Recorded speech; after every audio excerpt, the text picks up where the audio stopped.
no tiene un respaldo, ¿no? Entonces, si no está respaldado en nada, termina convirtiéndose en un endeudamiento, ¿no? Cuando el gobierno emite dinero, por ejemplo, ya ese dinero no lo puede, digamos, respaldar porque no hay un respaldo tipo el oro.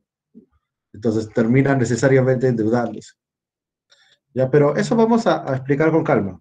Sí, eso creo que lo vemos todavía de acá a unas semanas. Bien, entonces ahora sí creo que ya está grabando. Entonces, bueno, simplemente repetir lo que dijimos en un momento, ¿no? O hace un momento, que la economía es una ciencia social que estudia el problema económico, que es necesidades ilimitadas versus recursos limitados o recursos escasos. ¿Por qué decimos que las necesidades son ilimitadas? Porque van apareciendo unas tras otras. Tú, por ejemplo, terminas de estudiar, te da hambre, esa es una necesidad. Luego tienes sed, tomas una gaseosa. Luego te vas a dormir, entonces te echas en tu cama. Y mañana te levantas tempranito a repasar, entonces necesitas tu celular, tu computadora, un libro. Entonces se supera una necesidad y aparecen otras, hasta el día que dejas de estar en esta tierra. Y cuando hablamos de recursos escasos, nos referimos a recursos en el sentido amplio, ¿no? Porque muchas personas cuando hablamos de recursos se refieren al dinero, ¿no? Recursos son dinero. Entonces tú dirás, profe, claro, yo tengo problema económico porque no tengo mucha plata, ¿no? Encima estamos en crisis, encima de repente estoy pagando ahora CEPRE, ¿no? Entonces está complicado. Pero un multimillonario, él seguramente no tiene problema económico, dirás tú. Ya, pero en este caso, cuando hablamos de recursos, nos referimos, por ejemplo, no solo al dinero, sino a los bienes y servicios. Esa gaseosa que tú te tomas cuando tienes sed, ese libro o esa computadora que usas para estudiar, o de repente la cama donde te echas a dormir, es un bien, ¿no es cierto? Entonces podríamos incluir acá en las personas los bienes y los servicios, bienes y servicios. O si hablamos de una empresa, podríamos referirnos a los factores de producción, los insumos, materias primas, maquinarias, equipos, etcétera. Entonces, como te decía, así se hace un multimillonario si tú estás en el desierto y quieres tomar una gaseosa helada, de repente no la vas a encontrar. Hay una escasez. O si tú eres una empresa o diriges una empresa, de repente tienes dinero, pero no tienes dónde comprar las materias primas. De repente eres una textil, ¿no? Que quiere producir. Por ejemplo, eso pasó cuando terminó el aislamiento. ¿No? Las empresas textiles querían empezar a producir, pero no había telas, porque nadie había fabricado telas. Entonces, en general, tenemos escasez. Incluso aquí hay algo que todavía no he puesto, ya un recurso muy importante y sumamente escaso. A ver, ¿cuál creen que sería ustedes? Para ustedes hay un recurso escaso, pero muy importante. ¿Cuál sería? Agua. El Ah, agua. bueno, claro, los recursos naturales también, ¿no? Recursos naturales, pero aparte, el Internet. Claro, ¿no? El Internet estaría en el caso de Sí, servicios. ¿Sí? No, de hecho, ahorita el Internet es muy importante. Pero más importante que todo eso, como bien dice su compañero John, es el tiempo, ¿no? El tiempo. Hace unos años había un comercial de Interbank, no sé si te acordarás, que decía, el tiempo vale más que el dinero. Porque es cierto, ¿no? Mira, ustedes, por ejemplo, tienes que organizar tu tiempo para estudiar. Si no, desperdicias tu tiempo y otro está avanzando.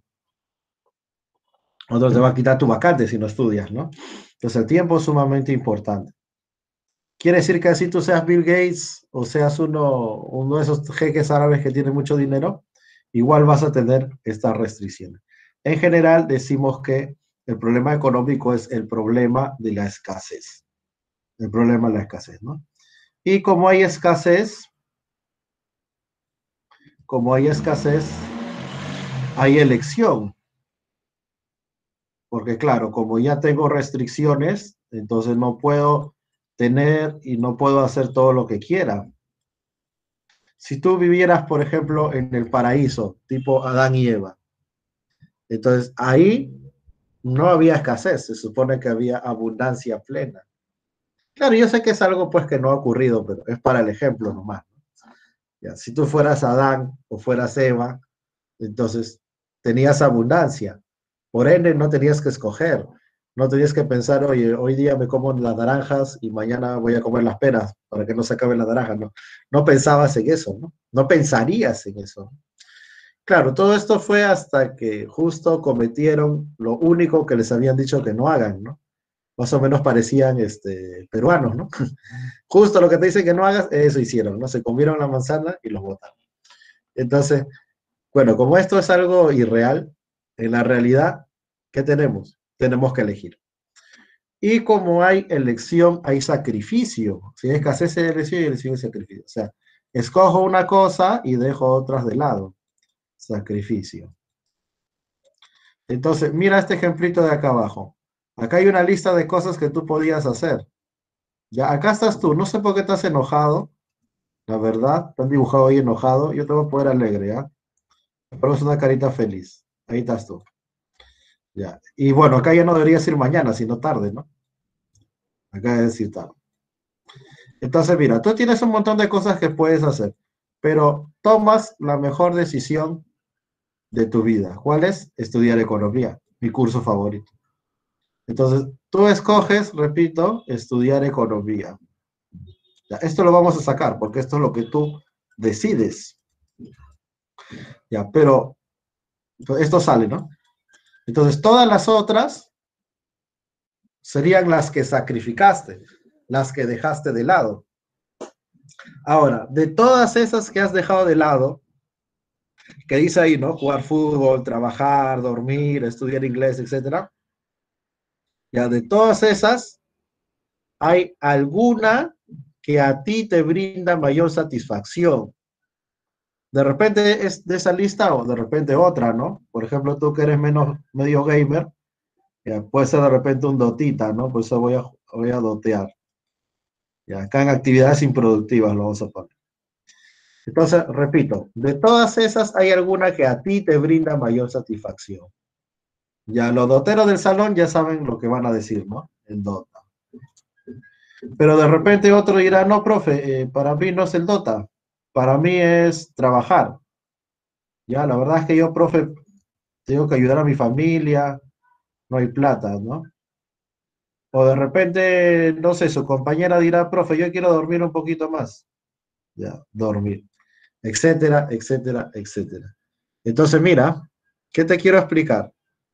Que la elección de la mejor alternativa dejada de lado depende de cada uno, depende de lo que cada uno considere importante.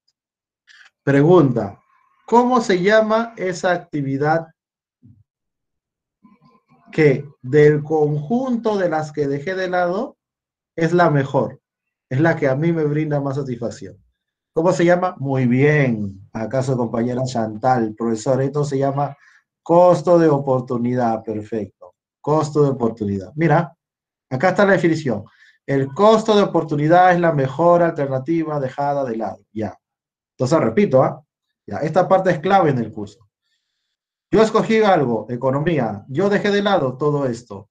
Y de todo esto que sacrifiqué, alguna me brinda mayor satisfacción, me brinda mayor bienestar. Ya, esa va a ser el costo de oportunidad, pero depende de cada quien. Para algunos su costo de oportunidad es el DOTA, para otros trabajar, para otros dormir, etcétera. ¿Estamos claros? Es algo subjetivo. Ahora tú me dirás, profe, pero en los exámenes las preguntas te piden una clave, ¿no? Ya. ¿Sabes cómo viene en el examen? Viene más o menos así. Te dice, no te viene un enunciado por el contexto. Te dice, por ejemplo, Pedrito decidió estudiar economía y por estudiar economía dejó de trabajar, dormir y jugar Dota. Si Pedrito le gusta más el Dota, ¿no? Medio vicioso es. Le gusta más el Dota que trabajar y prefiere trabajar a dormir. Dígame usted cuál es el costo de oportunidad. Entonces, en este ejemplo que te acabo de dar, ¿cuál sería el costo de oportunidad? Dota. Claro, el DOTA, ¿no? Porque a ti te brinda mayor bienestar. Ahora, no significa que sea, pues, de repente lo mejor que debas hacer, ¿no? Lo mejor sería que sigas estudiando, pero a ti te brinda más satisfacción. Mira, por acá habían puesto dormir. No, dormir es lo contrario, no, dormir es la última. Más bien, la primera es el DOTA, ¿no? Y eso sería la clave. Ahora, hay otros ejercicios que vienen en el examen que te ponen números. Así te ponen números es más fácil, pues. Porque mira, economía, por decir, vale 300. Entonces, DOTA vale 250. Trabajar vale 200. Y dormir vale 150. Ya, pues entonces, si te ponen números, sacas la que se escogió, sale. Bueno, se sobreentiende que la que se escogió es mejor que todas, incluso, ¿no? De todas es la mejor. Pero de las que te quedan, de las que has sacrificado, ya, la mejor, en este caso sería DOTA, sería tu costo de oportunidad, con el dato que te da 250. Bien, ¿estamos claros en eso? ¿Alguna consulta, alguna duda? Ya, entonces date cuenta de algo muy importante que es justo lo que te dije al principio de la clase. ¿Te das cuenta que toda decisión es económica? Todas las decisiones que tomas en tu vida son económicas. Así no haya dinero de por medio. Ya, mira, para que me entiendas mejor. Supongamos que ya todas las actividades se normalizan y tu compañero te invita al cine.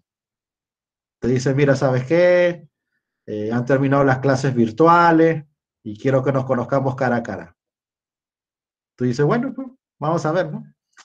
Pero ¿sabes qué? Yo no tengo plata, le dices, ¿no? Estoy un poco, no tengo plata. Entonces tu compañero te dice, no, no te preocupes, yo te pago todo, todo. Hasta la movilidad, taxi de ida, taxi de vuelta, la entrada, la canchita, todo. Entonces tú ya te quedas pensando, ¿no? Un poco raro, muy buena gente, ¿no? ¿Qué cosa querrá? Pero bueno, como tú sabes que es un joven estudiante y que no va a hacer nada malo, aceptas ir. Vas, ves la película y luego estás en tu casa.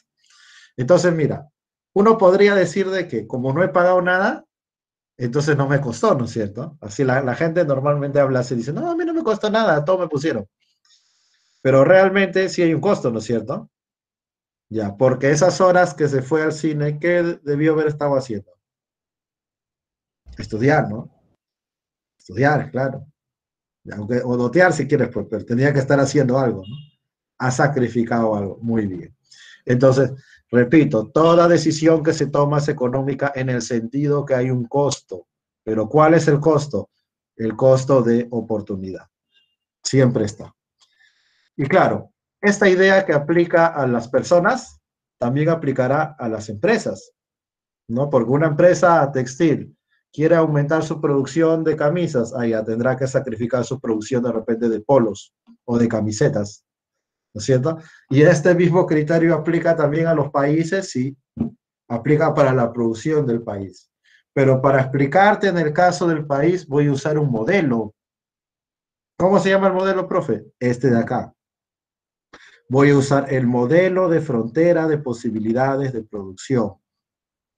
Entonces, lo primero que debo explicarte es qué cosa es un modelo. A ver, díganme ustedes, blancas palomitas del Señor. ¿Qué será un modelo? Tú escuchas la palabra modelo y ¿qué se te viene a la mente? A ver, escriba Generalización. una organización. Mm, Generalización. una generalización, ¿sí? Puede ser. A ver, ¿qué más? Por acá dicen una muestra. ¿Es Ya, algo que sirve algo. de referencia? Ya, está bien. Es Perfecto. una Veo que, representación más sencilla de la realidad para poder claro, estudiar. excelente, ¿no? Ya, todos estaban cerca, estaban en el área chica, pero su compañero metió el gol. Es una representación simplificada de la realidad. Muy bien, muchachos, me siento contento que estamos empezando bien el ciclo. Ya, porque el otro salón me decían, profesor, modelo Sheila Rojas, ¿no? No, es una representación simplificada de la realidad. ¿Qué quiere decir? Que no es la realidad, pero es algo que nos ayuda a explicar la realidad. Imagínate que yo quisiera en un solo gráfico explicar toda la realidad, es casi imposible. pero sí puedo explicar los aspectos principales. Y claro, para hacer eso, para simplificar la realidad, lo que tengo es que hacer supuestos, suponer cosas. En este caso, o sea, todos los modelos tienen supuestos, ¿no? Supuestos. En este caso, el supuesto es que vamos a analizar un país que produce solo dos bienes, un país que produce dos bienes, dos bienes. Pregunta, ¿cuál es ese país bello y hermoso del planeta que solo produce dos bienes? ¿Alguien sabe? ¿Cómo se llama?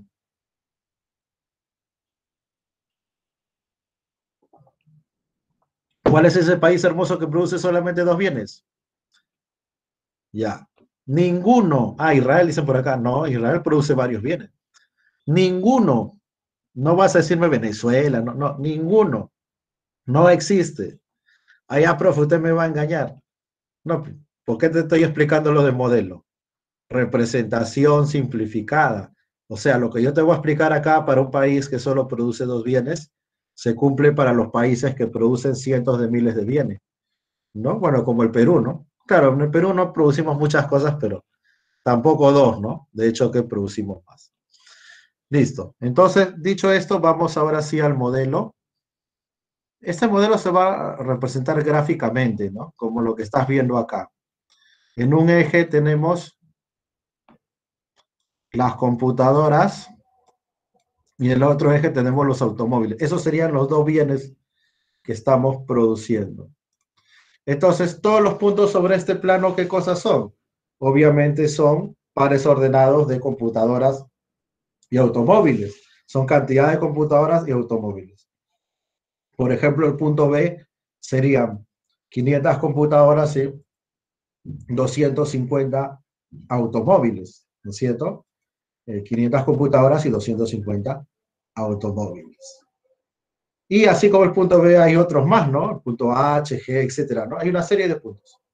Pero de todos los puntos que hay, solamente algunos me van a permitir construir la frontera de posibilidades de producción. Profe, ¿cuáles son esos algunos? Sí, eso voy a explicar ahorita, Juan, no te preocupes. A eso estoy yendo. Repito, ¿cuáles son los puntos que me van a permitir construir la frontera? Ya serían, por ejemplo, el punto A. De repente por acá hay un punto A', podría haber un A'. El punto B, por acá de repente un punto B', y el punto C, ¿no? El punto C. Entonces, A', B, B', C son los que me permiten construir la frontera de posibilidades de producción. Entonces, ¿qué tengo que hacer? Bien simple, los uno los puntos y ya está, ¿no? Esta curvita va a ser la frontera, la FPP, ¿no? Frontera de posibilidades de producción. Listo. Ahora tú dirás, profe, bacán, chévere, pero ¿qué cosa es la frontera? Que es lo que preguntaba Juan, ¿no? Ya mira, la frontera de posibilidades de producción sería aquella que se ha construido con aquellas combinaciones, o mejor dicho, representa aquellas combinaciones, ¿no? De computadora y de automóviles que se alcanzan cuando tu país produce al 100% de su capacidad. Profe, ya me perdí. No, mira, es fácil. Anota acá. Si estás tomando nota, ponle 100% de capacidad. 100% de capacidad. Si el país produce al 100% de capacidad, entonces podrá producir A, podrá producir A', podrá producir B, B' o C. O sea, esas combinaciones de computadoras y automóviles. Si todos los recursos se destinan a automóviles, 300, ¿no? Si todos los recursos se destinan a computadoras, 800. Y lo demás son diferentes combinaciones de computadoras y automóviles. Entonces tú dirás, ah, profesor, bacán. Pero, ¿cómo sé que el país está produciendo al 100% de capacidad? Bueno, sabes eso porque utiliza los factores de producción al 100%. Profe, ¿qué cosas son los factores de producción? Son los elementos que necesitas para producir. Hace un momento estábamos hablando justamente de la empresa textil que necesita máquinas, que necesita tela. Acá también necesito factores para producir automóviles, para producir computadoras, ¿no es cierto? Ya. Entonces, repito, en la frontera de posibilidad de producción están representadas todas aquellas combinaciones de computadoras y automóviles que se alcanzaron produciendo al 100% de capacidad, produciendo, utilizando los factores al 100%. ¿Estamos claros? Ya mira, más fácil, ¿eh? Más fácil todavía para que no me digas que no te he explicado. ¿Cómo sé que el país produce al 100%? Salgo a la calle y me doy cuenta que todas las fábricas están produciendo. No hay fábricas abandonadas, como se ve ahora, o fábricas cerradas, o fábricas a media producción, no. Todas las fábricas producen al 100%. Todas las máquinas se usan a plena capacidad. Todos los terrenos disponibles se trabajan, no están abandonados. Y obviamente todo el personal, la mano de obra, los trabajadores, profesionales, técnicos, obreros, todo el personal está trabajando. Bueno, salvo los que voluntariamente no desean trabajar, como es el caso de los estudiantes. Pero todo lo demás se está empleando. Eso en economía se llama pleno empleo, ¿ya? Pero para que no te compliques la vida es simplemente lo que te he dicho, ¿no? Estamos en la total capacidad. Entonces, eso es la frontera. Ahora, quiere decir que como cualquier frontera, es un límite, ¿no es cierto? Es algo que divide dos áreas. Tú tienes un área que está por debajo de la frontera, ¿no es cierto? Que es lo que estoy pintando acá. Y tienes un área que está por encima de la frontera. Por encima de la frontera. Entonces, mira, esta área que está por debajo de la frontera, ahí está perfecto, Flores, ¿no? Es lo que acabas de poner. Ya, eso es la frontera, ¿no? Pero lo que está por debajo de la frontera, repito, hay una serie de puntos, ¿no? Hay una serie de combinaciones, como por ejemplo sería el punto H. Entonces, esos puntos, como el punto H, son alcanzables, ¿no? Porque claro, yo si podía hacer, mira, si yo ya podía hacer 500 computadoras y 250 en el punto B, entonces puedo hacer 350 computadoras y 150 automóviles, ¿no? Tú has escuchado ese dicho, ¿no? Que dice, el que puede lo más, puede lo menos. Si yo puedo 500 y 250, ¿cómo no voy a poder menos, ¿no? Entonces, el punto H se puede lograr, es perfectamente alcanzable, ¿ya? Este es alcanzable. Pero sería ineficiente, ¿no? El resultado de la frontera, los puntos que están sobre la frontera, son eficientes porque usas todos tus factores. El punto H es ineficiente, es alcanzable pero ineficiente. Y por el otro lado, los puntos que están afuera de la frontera, sobre la frontera, como esta letra G, ya, esos puntos se llaman inalcanzables. Ya, la letra G y todos los que están afuera de la frontera son inalcanzables. ¿Por qué inalcanzables? Porque obviamente ya estoy en mi plena capacidad. Compara, por ejemplo, el punto B con el punto G. Si mi plena capacidad era 500 computadoras y 250 automóviles, ¿cómo podría ser más? Casi imposible, ¿no? ¿Te das cuenta? Ya. Listo. ¿Hasta ahí alguna duda o alguna consulta? Ya. Ahora, tú me dirás, profe, pero usted me ha dicho que el concepto de costo de oportunidad está presente. Sí. Y ahora lo vas a ver. Mira, por ejemplo, compara el punto B con el punto B'. Supongamos que nuestro país estaba produciendo 500 computadoras y ahora queremos producir 700 computadoras. Entonces, es básicamente como pasar del punto B al B', ¿no es cierto? Ya yo paso de B a B'. ¿Sigue siendo eficiente? Sí. ¿Por qué? Porque estás encima de la frontera. Sigue siendo eficiente. Pero, claro, repito, si quiero aumentar mi producción de computadoras, tengo que hacer eso, ¿no? Pasar de B a B'. Pregunta, si he pasado de B a B', ¿qué ocurre con los automóviles? ¿Se queda igual, aumenta o disminuye?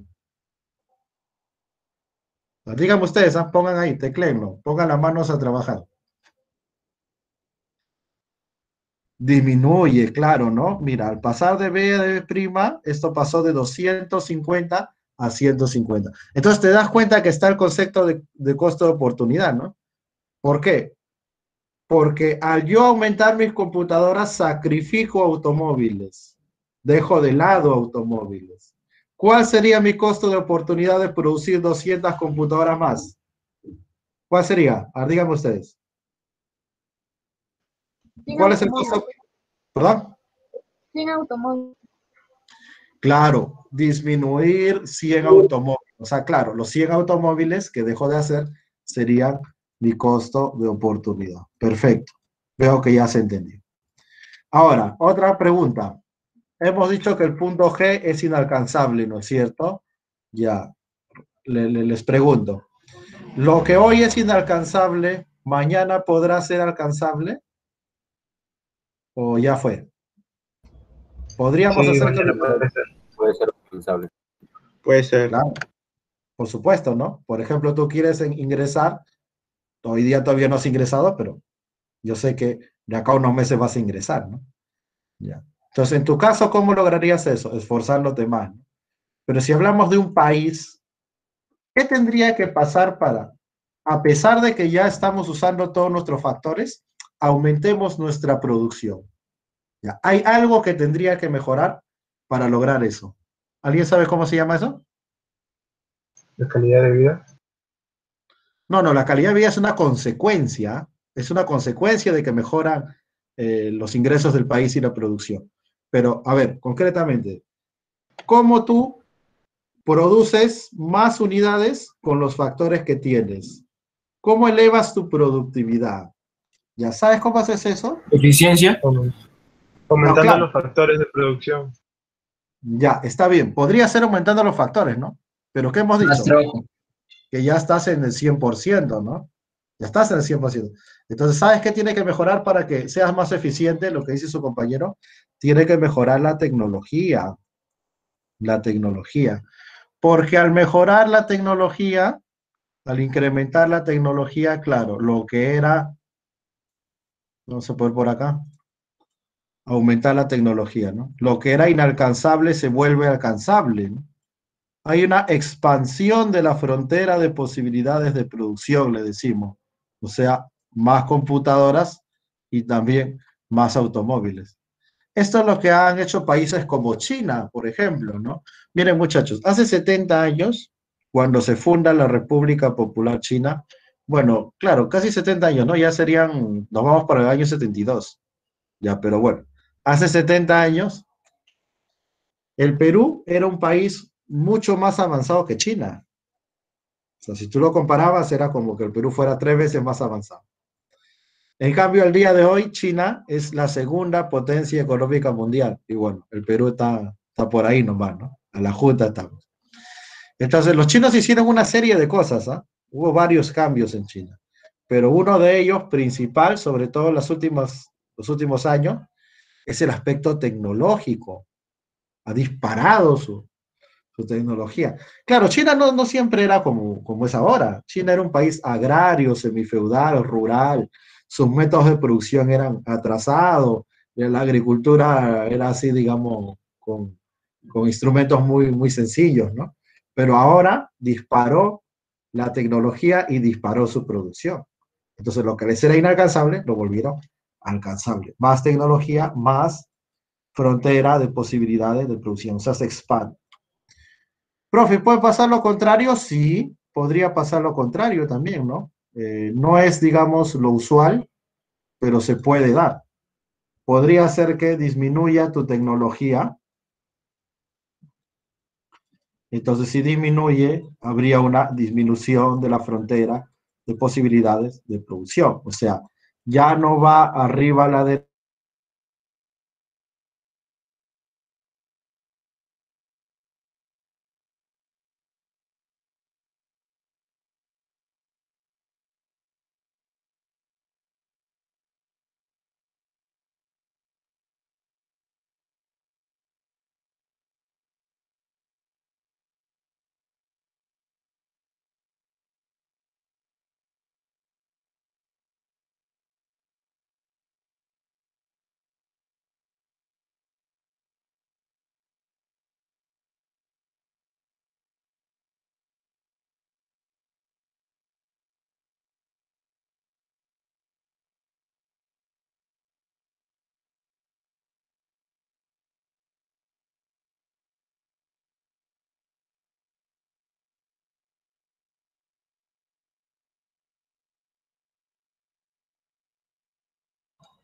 Bien, vamos a continuar. Sí, parece que hubo acá una pequeña interrupción. Entonces, bueno, simplemente les estaba precisando que así como se puede expandir la frontera, entonces también se puede contraer. Profesor, no está Profe, compartiendo no pantalla. sé. Ah, la transmisión. ¿Aló? ¿Me escuchan bien? Sí, sí, se escucha, pero la transmisión de su pantalla no Sí, se escucha. pero el PDF. Ah, sí, sí. Está cargando, está cargando. Ahorita les va a aparecer nuevamente, ¿sí? Solo que estoy aprovechando en seguir la explicación. Pero ahorita les va a aparecer. Bien, entonces les estaba diciendo de que la frontera puede aumentar o disminuir, y bueno, si aumenta se llama expansión y si disminuye se llama contracción. Ahora sí ven la PPT, ¿no es cierto? ¿Me confirman? Sí, profesor. Sí. Sí, profe. Sí, profe. Sí, profesor. Perfecto, excelente. Bien, vamos a hablar ahora sobre la división de la economía. Se divide en economía positiva y economía normativa. Economía positiva describe el hecho económico y la normativa plantea alternativas de solución. Esto se resume en lo siguiente. Positiva, lo que es, y normativa, lo que debe de ser. Lo que es y lo que debe de ser. Entonces, mira, si tú en un periódico lees que la pobreza en el Perú el año 2020 fue 20,6%, ya, esa noticia sería de economía positiva o normativa. ¿Qué dices tú? Positiva. Positiva. Positiva. Claro, muy Positiva. bien. Positiva.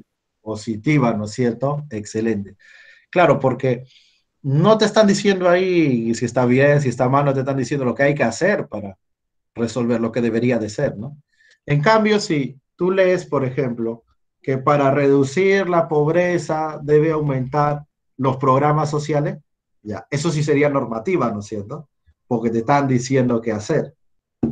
Ahora, date cuenta de un detalle, mira, en la normativa hay diferentes alternativas, ¿no? Un ejemplo te dije, si hablamos de la pobreza, aumentar programas sociales. Programas sociales es pensión 65, Caliwarma, los bonos mismos, ¿no? Ya. Pero acá hay diferentes opciones, pues. Otros podrían decir, no, profe, en vez de dar más programas sociales, mejor hay que reducirle impuestos a los pobres. La letra T es de impuestos, ¿ya? De tributos. Ahora otro dirá, no, profe, mejor vamos a aumentarles el crédito, vamos a darle crédito para que pongan su negocio y dejen de ser pobres. Ahora otro dirá, no, profe, mejor vamos a darles becas de estudio, más educación, porque si estudian más, tienen mejores oportunidades y dejan de ser pobres. ¿Entiendes? O sea, hay varias opciones ahí, pero ¿cuál de esas se va a hacer? Ya, eso va a depender de quién es el decisor, quién es el que toma la decisión. ¿Y de quién estamos hablando concretamente? Estamos hablando del presidente, estamos hablando del ministro de Economía, estamos hablando del presidente del Banco Central. Entonces, en el caso del presidente de la República, tú sabes que se va a escoger el 11 de abril, aunque lo más probable es que haya segunda vuelta. Y en el caso del Ministerio de Economía y el Banco Central, actualmente hay unas cabezas, ¿no? Pregunta, ¿cómo se llama el actual ministro de Economía? ¿Alguien sabe? ¿Cómo se llama el ministro de Economía? Esa pregunta básica, jaladazos, ¿no? Waldo Mendoza. Ya, yo sé que tú te has quedado en María Antonieta, no te has quedado pensando en María Antonieta, soñando en ella, ¿no? Ya fue. Ahora se llama Waldo Mendoza. Lo anotas, ¿ah? Si no sabías, lo anotas. ¿Y cómo se llama el presidente del Banco Central? Velarde. Ahí está, perfecto. Julio Velarde. Anotas, ¿ah? Julio Velarde. Entonces, ellos son los que van a aplicar la política económica. Esto de economía normativa viene siendo el equivalente a la política económica, ¿no? Hacer economía normativa es hacer política económica. La política económica son las medidas que toma el gobierno, que toman los que ya te dije, ¿no? El presidente, el ministro y el Banco Central. Ahora, esta política económica se subdivide en dos. La que hace el Ministerio de Economía se llama política fiscal y la que hace el Banco Central se llama política monetaria.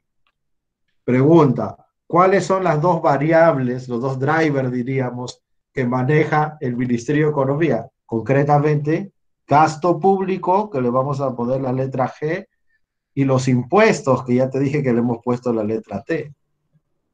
Y en el caso de la política monetaria, ¿cuáles son los variables que maneja el BCR? Básicamente, la emisión de dinero, que es la letra M, o la inyección de dinero, M, masa monetaria, ¿no? Money también, dinero.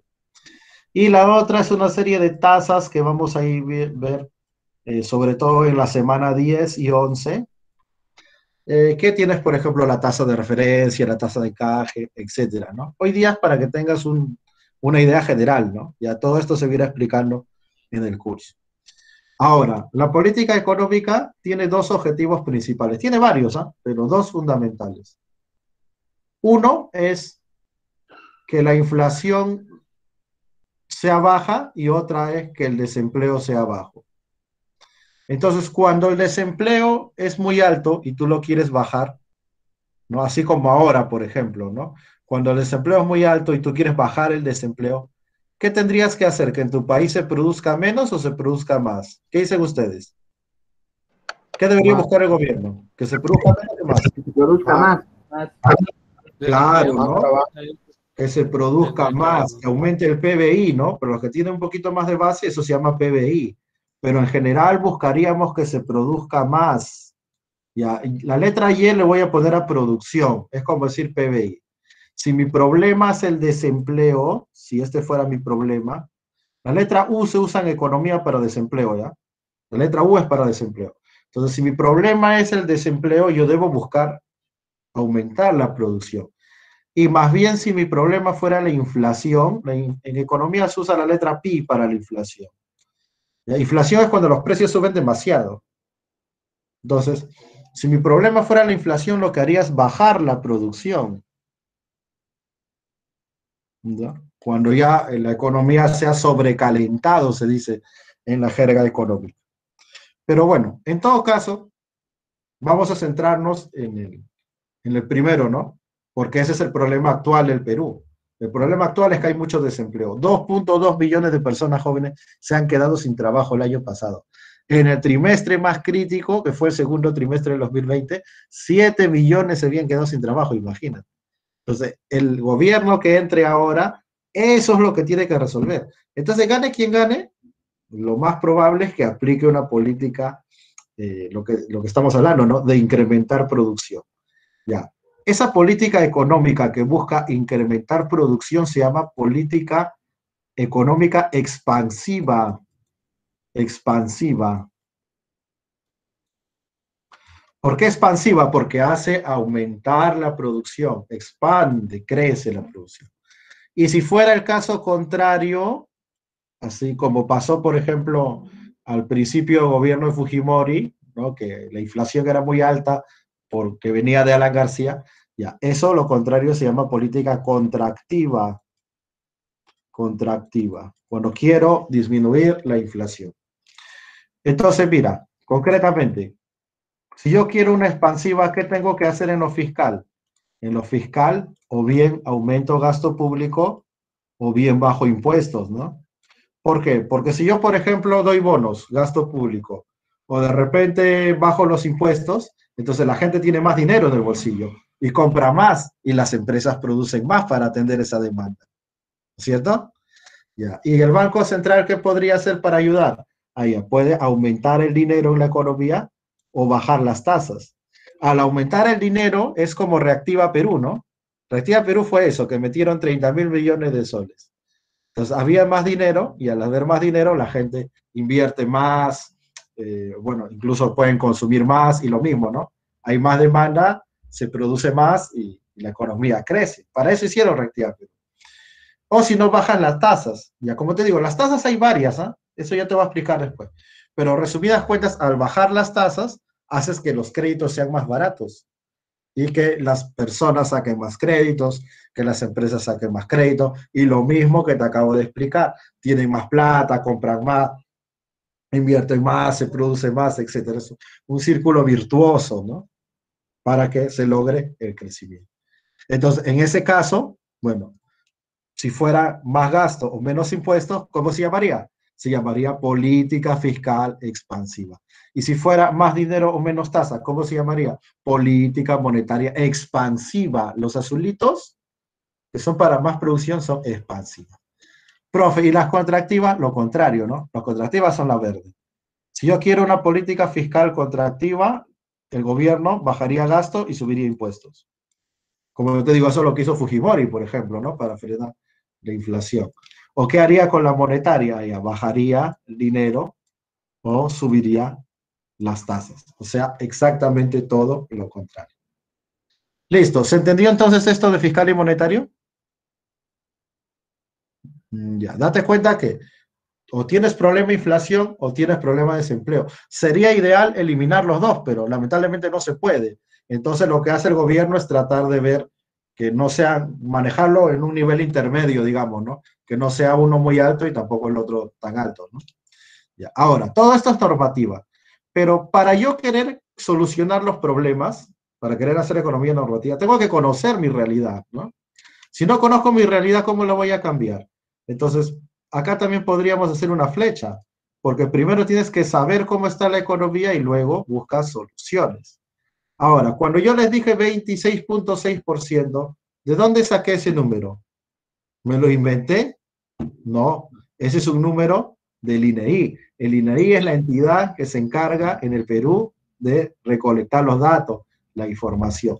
El INEI está acá. El INEI es parte de la economía descriptiva, ¿no? La economía descriptiva es dentro de la positiva lo que se encarga de los datos. Pero los datos fríos no me sirven de nada. También los tengo que analizar, interpretar, ¿no es cierto? Y para interpretar esos datos, para saber qué es lo que representan, entonces, ¿qué tengo que hacer? Tengo que hacer teoría económica. Teoría económica tiene que ver con el conocimiento, ¿no?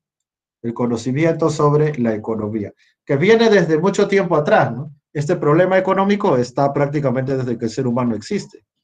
Incluso la palabra economía tiene una raíz griega, o economos, la administración del hogar, ¿no? Pero al día de hoy, ese conocimiento se divide en microeconomía y macroeconomía. ¿Qué estudia la microeconomía? A los agentes económicos individuales. Una empresa, un consumidor, un mercado, el precio que se forma ahí. Mientras que la macroeconomía estudia a los agentes agregados. ¿Qué significa agregados? Significa verlos como un todo, verlos de manera global. A ver, para ver si me estás entendiendo. Si yo te digo, o sea, tú lees esta noticia, mejor dicho, dice así: el precio del pollo en los mercados de San Juan del Lurigancho subió de precio. Ya, ¿eso sería micro o macro? A ver, ¿qué se nos queda? Macro. El precio del pollo en los mercados de San Juan del Lurigancho. ¿Sería micro o macro? Micro. Claro, eso es micro, jóvenes. Eso es micro. ¿Por qué? Porque es un producto, es un mercado, es un sector, es un precio, ¿no? Pero si yo te digo que la inflación, o sea, los precios de la economía en su conjunto, están creciendo, ¿eso es micro o macro? Macro. Macro. Claro, muy bien. Entonces, ahí sí sería macro, ¿no? Uno era solamente un producto, un mercado, y el otro ya es de la economía en su conjunto, nacional o internacional inclusive. Profesor, Internacional. Sí, dime. ¿cuál Dime, es dime. la línea divisoria que divide de macro a micro? Mira, la verdad es que en realidad es una división más que nada para la didáctica, ¿no? Porque en la realidad todo es una sola cosa, ¿no? Pero si tú quisieras tener un punto referencial, como te digo, deja de ser micro cuando ya no puedes distinguir los mercados, cuando hablas de una sola cosa.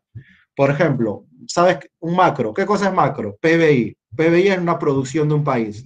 Por ejemplo, te dice la noticia, PBI del Perú, 200.000 millones, por ejemplo. PBI de 200.000 millones. Entonces, con ese número 200.000, yo no puedo identificar si se ha producido carteras, si se ha producido clavos, si se ha producido de repente serruchos o se ha producido cuadernos, ¿no? Es un dato grande, general. En cambio, lo micro, ¿qué analizaría? Ahí analizaría cuánto se produjo de cada bien, ¿no? Cuánto se produjo de carteras, cuánto se produjo de clavos, ¿no? Ya lo está analizando a un nivel más pequeño. Entonces, la línea divisoria sería esa, ¿no? Cuando ya no lo puedes identificar por cada mercado y lo ves como un todo, ahí ya saliste de lo micro y te pasaste a los macros, ¿sí? ¿Alguna otra consulta? Bien, luego tienes estas preguntas que son qué producir, cómo producir y para quién producir, pero esto sale de lo que ya te expliqué, ¿ah? O sea, el problema de escasez conlleva a hacerse esas preguntas, porque lo mismo que ya te dije, ¿no? Si yo no tuviera escasez, en este caso una empresa, ¿no? Si no tengo escasez, no me podría pensar qué producir. Podría producir todo de manera ilimitada, ¿no? Pero si yo me hago esas preguntas es porque hay escasez. Y claro, hay que, digamos, buscarle una solución. Bueno, también tenemos esto de acá. Mira, rapidito, ¿ya? ¿Cómo se organizan las economías en el mundo? A ver, tienes un conjunto de economías que se organizan principalmente utilizando los mercados. Mercado es oferta y demanda. Y tienes otras que se organizan utilizando un planificador central, que generalmente es el Estado, ¿no? En los mercados básicamente estamos hablando del privado y en el planificador estamos hablando del Estado. Acá, en las economías del mercado, el precio y la cantidad son libres, son de oferta y demanda, van cambiando, ¿ya? Claro, hay monopolios, hay oligopolios, eso es cierto, pero en general son de oferta y demanda.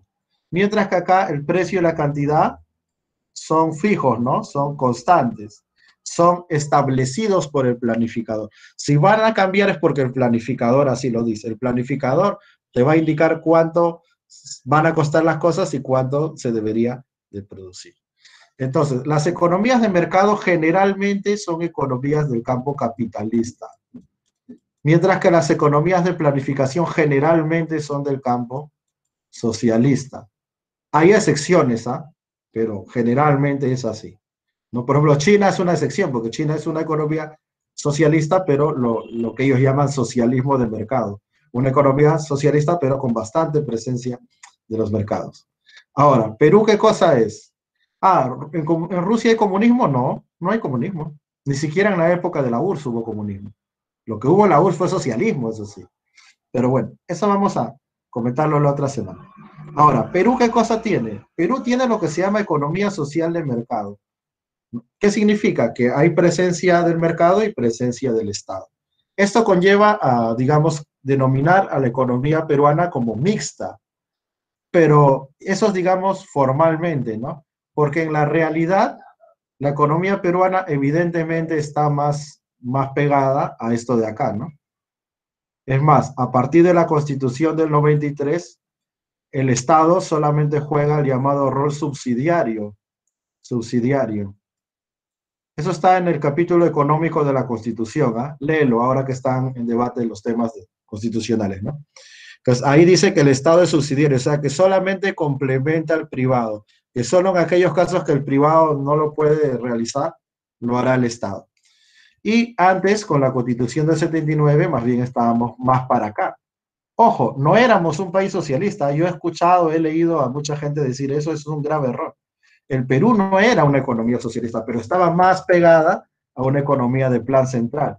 Y en esa época el Estado no era subsidiario, no era complementario, sino se hablaba del rol activo del Estado en la economía, o también conocido como rol promotor, ¿sí? Rol promotor.